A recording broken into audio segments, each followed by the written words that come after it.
e vamos falar com Deus.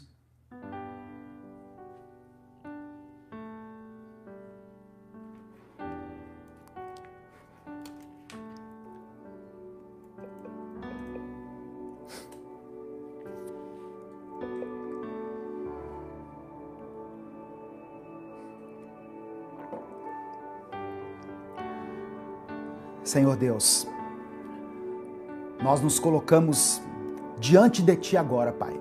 Senhor Deus, com temor, nós nos colocamos diante de Ti e com sinceridade no nosso coração.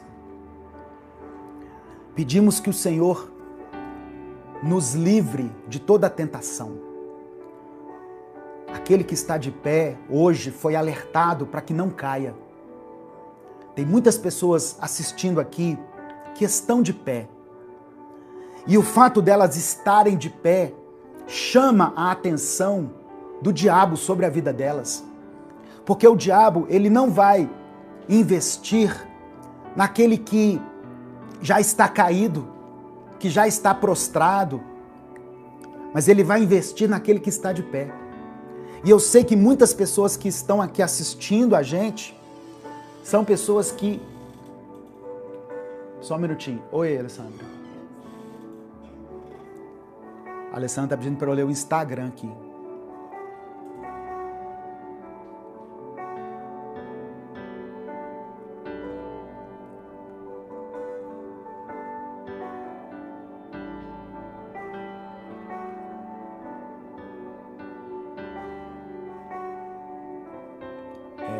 Ela deve estar falando aqui do comentário da Lourdes. Sou evangélica, minha filha mais nova se converteu e já se batizou, só falta a Amanda. Amém. Vamos orar pela Amanda, viu, Lourdes? Ó Deus, que o Senhor mantenha de pé essas pessoas que chegaram até esse vídeo e que já têm uma comunhão contigo, já têm uma constância na oração, na leitura bíblica. Que o Senhor guarde os nossos olhos, guarde as nossas atitudes, o nosso coração, nos livra da arrogância espiritual. Faça-nos entender que somos vasos frágeis em Tuas mãos. Nos dê, ó Pai, sensibilidade para discernir a voz do Teu Espírito, para perceber os primeiros sinais de queda, e nos dê coragem para agir antes que seja tarde. Que o Senhor nos dê esse escape. Sustenta cada família representada aqui, Senhor, nos comentários desse vídeo, tanto aqui no Instagram quanto aqui no YouTube. Sustenta essa família, não permita que ela seja destruída. Ó Deus, e se alguém está ouvindo essa palavra e se afastou dos teus caminhos, que o Senhor possa gerar nessa pessoa o arrependimento e trazer ela novamente para andar contigo. Espírito Santo de Deus, não nos abandone. Não queremos ser como Saul, cujo Espírito Santo foi removido dele, foi retirado dele. Mas queremos ser como Davi, que mesmo tendo caído, mesmo tendo pecado, mesmo não tendo vigiado em uma época da sua vida, se arrependeu e foi restaurado. No nome de Jesus eu te peço, Pai, que essa palavra alcance muitas pessoas, que ela cumpra o propósito para o qual ela foi designada. Eu oro por aqueles que estão lutando contra as enfermidades, pessoas que nessa semana vão fazer exames, procedimentos, pessoas que estão se submetendo a uma quimioterapia, a um tratamento médico, que o Senhor dê vitória para elas. Em nome de Jesus, dê vitória para esse teu filho, para essa tua filha. Abençoa, meu Deus, aquele que está passando por dificuldades financeiras, como algumas pessoas mencionaram aqui. Tu és o Deus da provisão. O Senhor é o Deus que abre portas e fecha portas. Se o Senhor permitiu que aquela porta fosse fechada, eu creio que o Senhor tem capacidade, tem poder para abrir outras portas para essa pessoa. Mas não deixe que nada falte nessa casa, Deus. Em nome de Jesus eu te peço. Em nome de Jesus, sustenta essa família. Não deixe que essa luz seja cortada, que essa água seja cortada. Não deixe, ó Deus, que falte o pão, a manteiga, o leite, a fruta, o arroz, o feijão, a carne, a verdura, o lanche da tarde. Que nada falte para essas crianças, Deus. Cuida do teu povo. Que a nossa confiança não esteja em nós mesmos. Por mais que nós conheçamos da Bíblia, por mais versículos que nós consigamos memorizar, nós sabemos que estamos suscetíveis a quedas. Então que a nossa confiança não esteja em nós, mas esteja em Cristo. Eu apresento ao Senhor as pessoas que estão sofrendo com ansiedade, com depressão, como a Ana Cláudia colocou aqui no Instagram.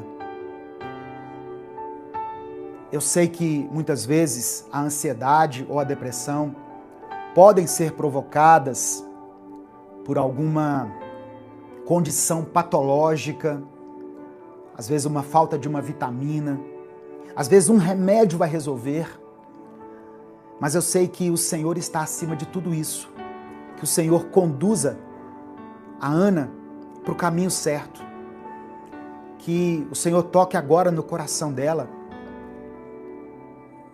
e que ela saiba que não foi por acaso que o comentário dela foi lido aqui, mas é porque o Senhor tem cuidado da vida dela, tem guardado ela, a sua família, assim como todas as pessoas que estão aqui passando por um tempo de dificuldade, por alguma situação que os leva a uma condição de ansiedade, de depressão. Cura, Senhor, a mente de cada pessoa. É por isso que eu oro e te agradeço. Em nome de Jesus, amém e amém. O Senhor te abençoe e te guarde. O Senhor faça resplandecer o rosto sobre ti e tenha misericórdia de ti. O Senhor sobre ti estenda a tua face e o Senhor te conceda a paz. Um grande abraço, obrigado por ter acompanhado até aqui. Aquele que está de pé, cuide para que não caia. Vigia, varão, vigia, varoa.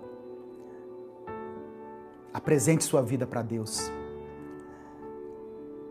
Não aceite essa oferta de Satanás aí na sua vida. Amém? Não saia sem dar o like no vídeo. Se inscreva no canal. Segue a gente lá no Instagram. Você que está aqui no YouTube, me segue lá no Instagram. Lá eu tô assim, ó.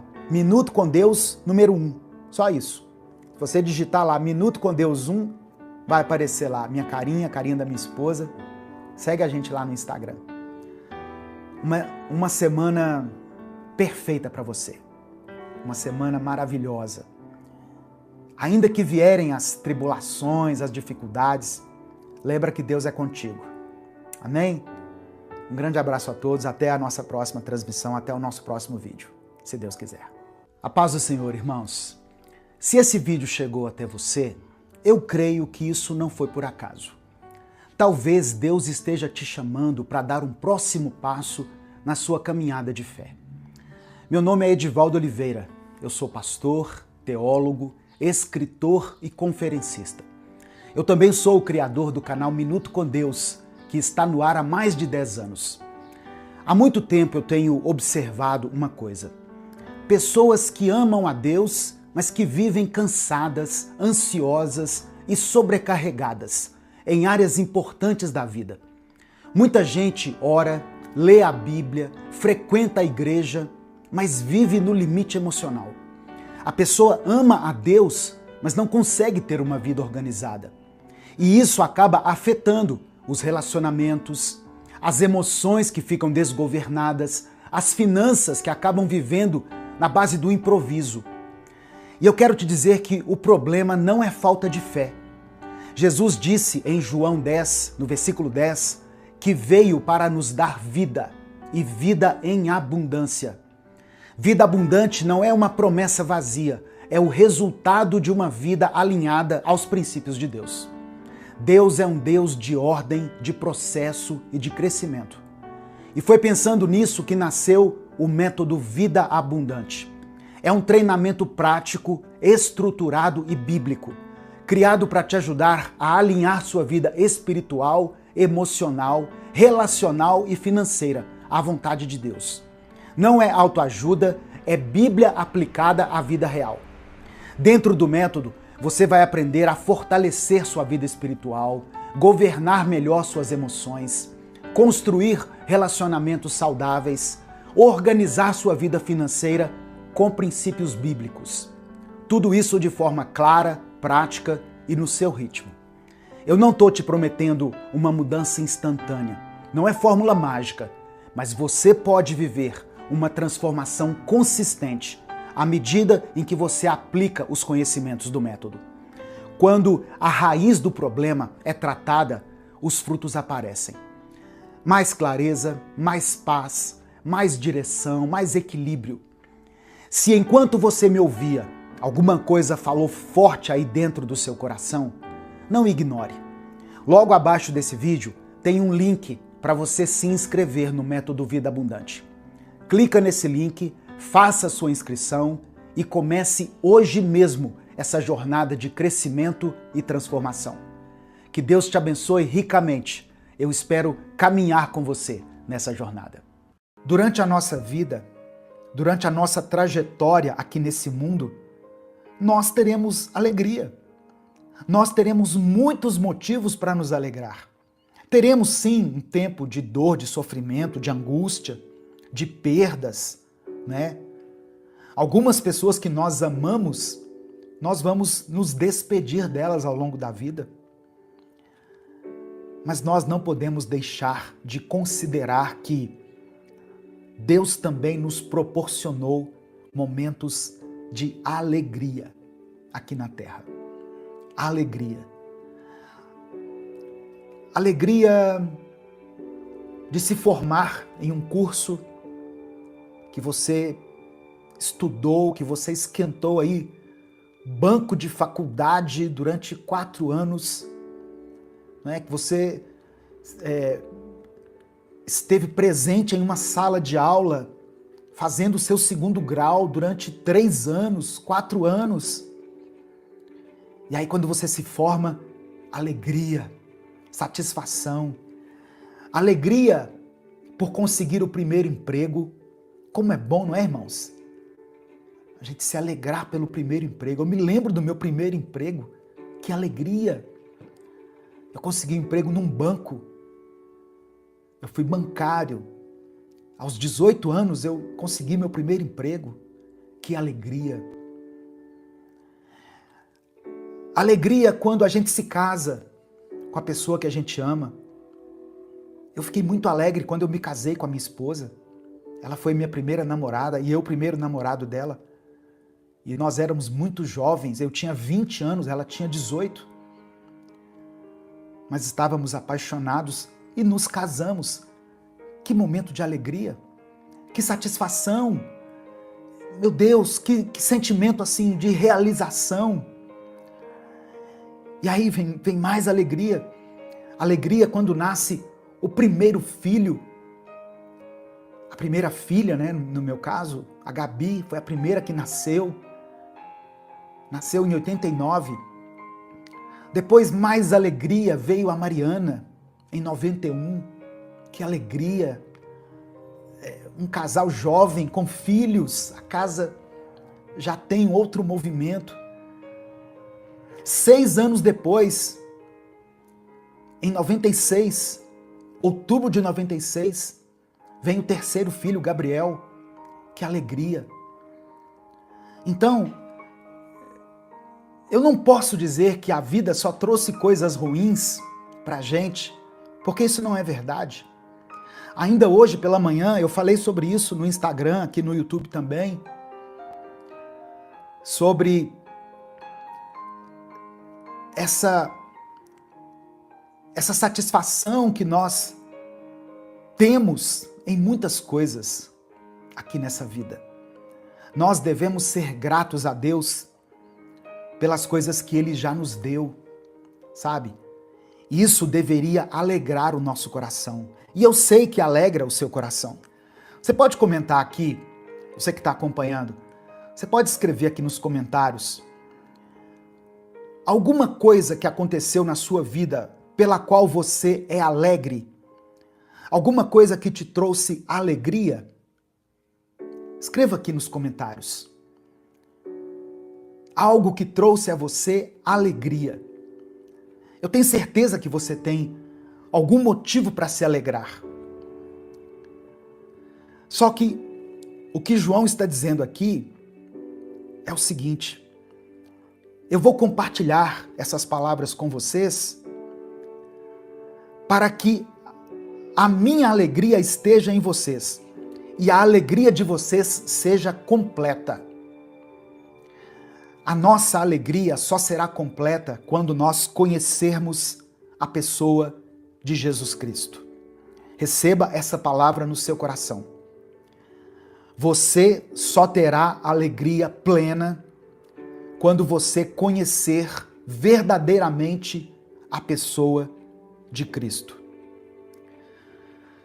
Versículo 5. Eu vou só até o 10, tá? Eu estou lendo 1 João, capítulo 1, versículo 5. Esta é a mensagem que dele ouvimos e transmitimos a vocês. Espera só um pouquinho.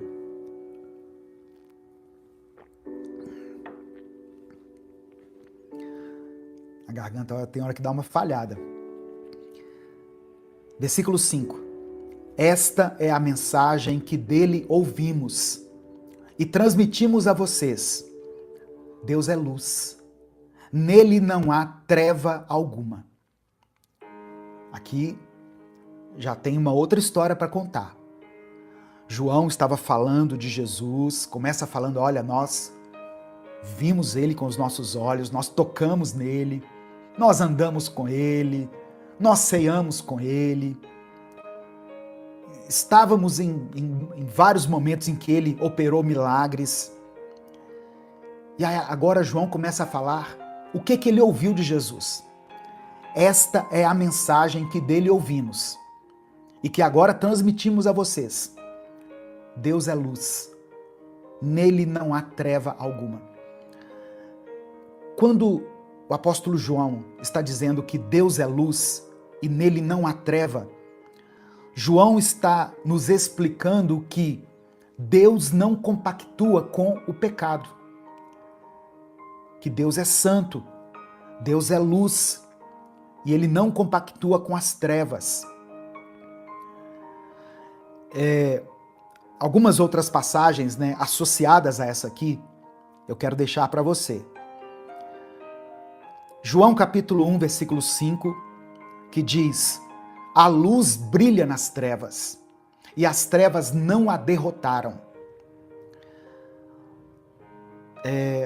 Salmos 27, versículo 1. O Senhor é a minha luz e a minha salvação. De quem terei medo? O Senhor é o meu forte refúgio.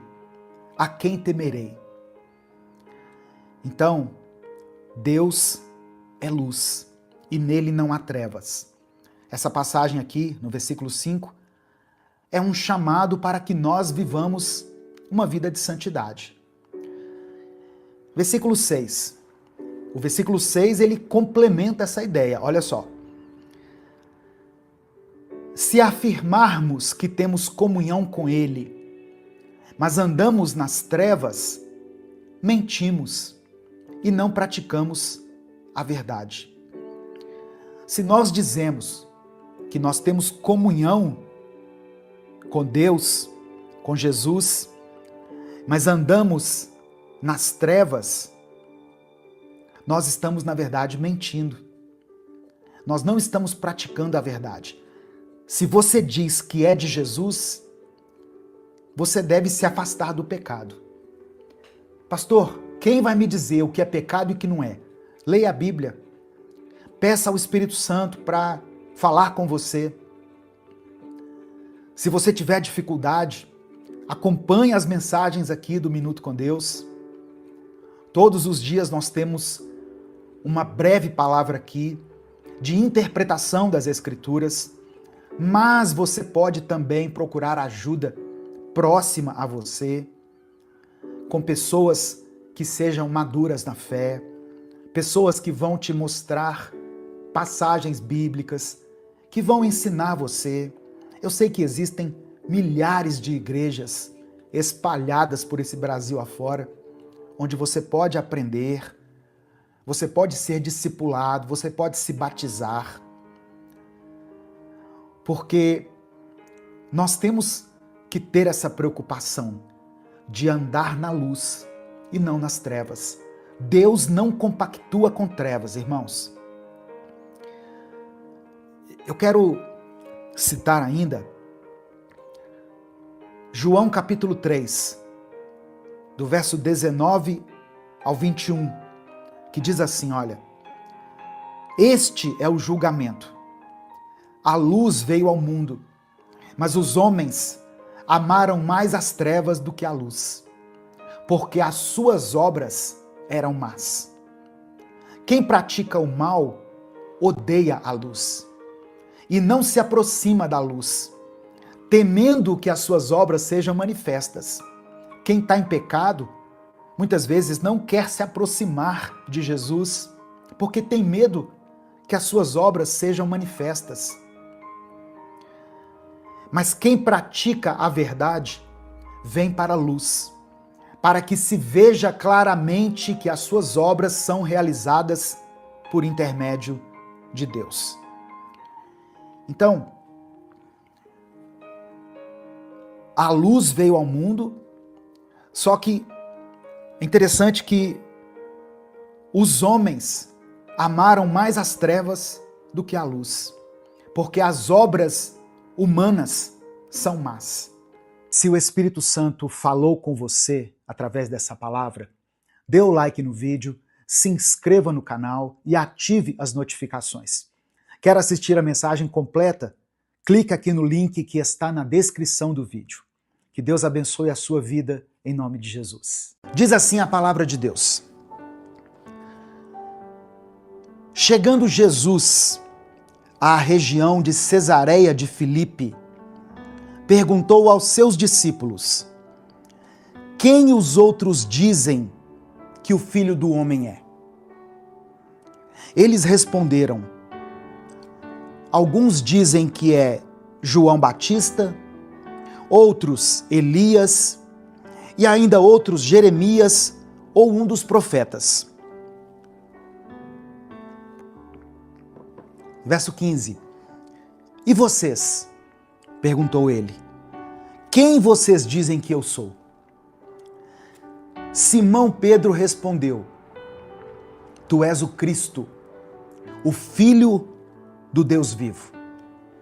Respondeu Jesus: feliz é você, Simão, filho de Jonas, porque isto não lhe foi, porque isto não lhe foi revelado por carne ou sangue, mas por meu Pai que está nos céus. E eu lhe digo que você é Pedro, e sobre esta pedra edificarei a minha igreja, e as portas do Hades não poderão vencê-las. Tem algumas versões que diz assim: e as portas do inferno não prevalecerão contra ela. Verso 19: eu lhe darei as chaves do reino dos céus. O que você ligar na terra terá sido ligado nos céus, e o que você desligar na terra terá sido desligado nos céus. Então Então o advertiu a seus discípulos que não contassem a ninguém que ele era o Cristo. Só até aqui, só até o verso 20. Eu li Evangelho de Mateus, capítulo 16, do verso 13 ao verso 20. Antes de começar, eu tenho um livro que eu gosto de consultar quando eu vou preparar a minha mensagem. Olha aqui, olha o tamanho da criança, ó. Que é o comentário bíblico Vida Nova. Também não ganho nada com o comentário, com a venda desse livro. Você pode encontrar ele pela internet, mas é um livro que me ajuda a entender a Bíblia. Ele tem um comentário para cada passagem bíblica.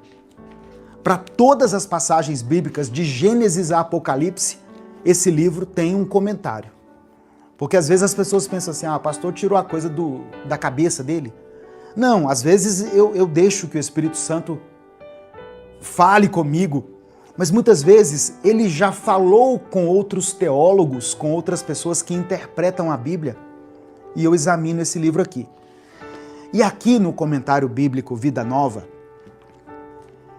a respeito dessa passagem, o autor, que é o D.A. Carson, ele escreveu o seguinte: aqui chegamos ao clímax da primeira parte do Evangelho, na qual podemos observar reações variadas à autoridade do ministério de Jesus. O ponto de vista das demais pessoas está resumido no verso 14, diz o autor. Então vamos ver o verso 14. Eles responderam: alguns dizem que você, Jesus, é João Batista, outros falam que você é Elias, aqui Elias já estava morto, e ainda outros Jeremias, ou um dos profetas.